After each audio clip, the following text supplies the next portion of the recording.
Isn't it funny how when people hear about certain information, the first thing they do is start speaking on the gossip, speaking on what they believe and what they think, and miss what may be playing out right in their face as we see over and over?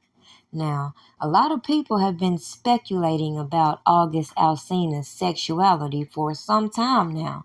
So, even if hypothetically he is bisexual, that comes to no surprise to certain people. However, the fact that these people know algorithms and how to bring in ratings and dramatize certain stories, it's no surprise how they layered this whole show on Surreal Life to make it appear August Alsina was coming out.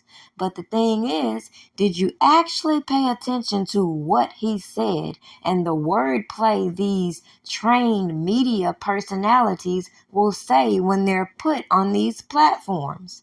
Now, clearly, if you did a little digging, it becomes very obvious that this seems like a whole lot of publicity angled storytelling, if you ask me, considering other individuals have already identified who this young man really is. But I want to take you back to all the scandal prior to this that had a lot of people talking about these Hollywood entanglements, these weird-ass activities going on behind the scenes, and the way these children are being groomed in Hollyweird. So put all that into perspective when we see all of these stories hitting mainstream media. And let's pay attention to the talking point that I give you in majority of my content, which is the hypocrisy that surrounds Hollyweird when it comes to certain individuals. Make sure you like this video, share it, and subscribe, and ensure that your notifications are on all so you're getting all the videos. What? ACT, did you see this? Look, if it ain't official Dana J, Levi for Kelly, Prima Donna News, I don't even want to see it. Just take the time. Now, according to Birdman, he says ain't nobody been doing it like he been doing it in the hip-hop industry for the longevity that he's maintained. And it's very comical because, yes, that may be true to an extent, but it's a lot of shit Birdman been engaging in that a lot of people don't like to speak on when it comes to hypocrisy and how they feel about the topic at hand. Now, if you remember what I remember, back in the day, a lot of people like to glorify this mafioso mentality. However, certain things they did just stood out and was weird as fuck, especially when you had a grown man kissing another man who he's claimed as his son, which really has no relation. But people skip past that because a lot of people began to do this type of shit mimicking what they see. You know, monkey see, monkey do. And a lot of people never thought as to where these weird-ass behaviors stem from, really. Man, Twist, what you laughing at, man? How you get that? You get that? You understood that? You sucking on clits over that butt? They came on that motherfucker. That nigga. Oh, you a Twist? 15. Yeah, fuck. Huh? Oh my God.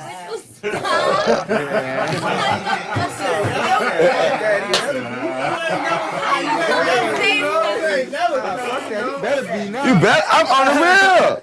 Cause I'm the real. I was fucking at 11. I had Nate at 15, nigga. I had my daughter when I was 15, nigga. It ain't cause you a male, it ain't cause you 15, you supposed to, cause you're young money. You're supposed to. Fuck that shit, nigga. I started fucking. I got raped when I was 11, Twist. I loved it. I loved it. I ain't never pressed charges. I'ma do you like baby them did me. Yeah. I'll never forget that day. Yeah, no, they was all in the kitchen. I was scared. It was cool. There was about this many niggas and shit too in that bitch. I never forget the word. Suck la wine la dick. I was sitting on the couch. Everybody in that bitch. That nigga was like talking. Girl with your good dick. Girl, you know you took with your good dick suck on that. Boy, that bitch suck all nigga. Have a nigga, good bitch, suck la wine la dick. I'm sitting there like, sure, yeah. Sucked up. I ain't never had this happen. In front of G. Oh my God, that was the best ever, boy. I walked out that bitch, I felt like I killed 5 niggas, ran through 3 banks, boy. You don't understand. I was a different man after that. I was Lil Wayne. After that, yeah. Now call me crazy, but can somebody point out to me the difference between what you just heard and this bullshit right here? Kelly props for one thing and one thing only. Well, 2 things. Number 1, he taught me how to eat ass. Shout out to Kelly. I learned how to eat ass because of the R. Kelly thing. That's true. And the Come Pee Come thing is still one of the most legendary, incredible things I've ever seen in my life. I still don't understand how a man could come and then pee right after coming and then come again. That happened. Wait, that happened? He busted a nut on this little 14-year-old girl. Then he peed on me like it was like the sperm came out, pee came out, sperm came out. Now I already know what they gonna say.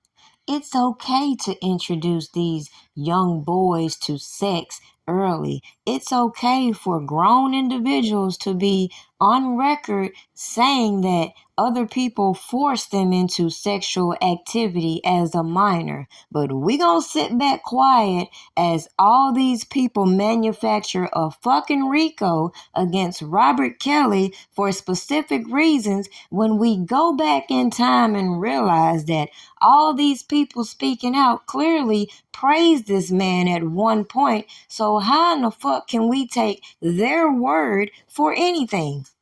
Now, this ain't a matter of passing the buck. This just a matter of pointing out the hypocrisy and how all these people came towards Robert Kelly. But again, you have Birdman, who has publicly displayed strange-ass behaviors, who has been caught up in a lot of scandal himself and other allegations. But nobody puts a lot of vested interest into bringing those in a docuseries as they did with Robert Kelly. They damn sure ain't going in nobody's past bringing up charges they've been acquitted to, restructuring them, and then wondering why people like me are calling corruption, especially when people are so gung-ho anxious to bring their personal problems to these social media platforms for everybody to give their opinions and speculations about, and never recognize that, hey, if this is true what they're saying,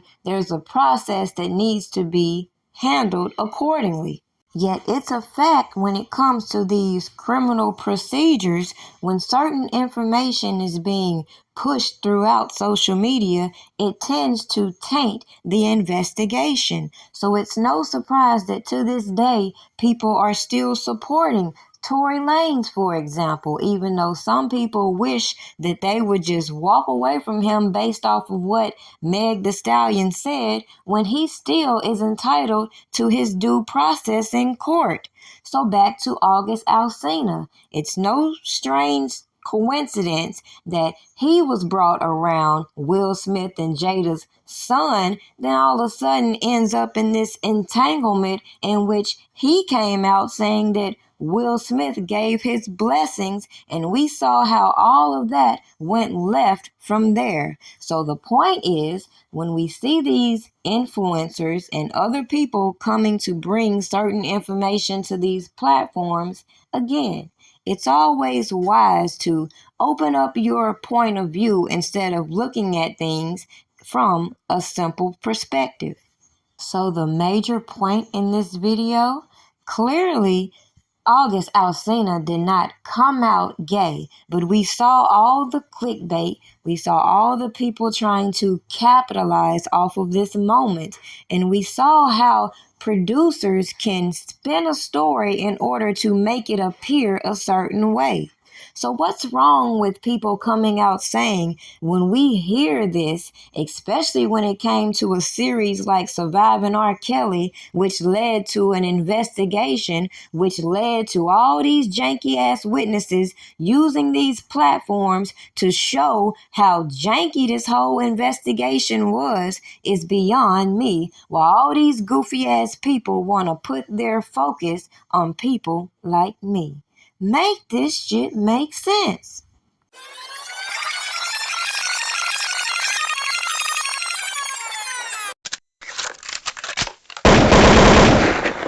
Like you, I'm too real to be faking. I don't got it.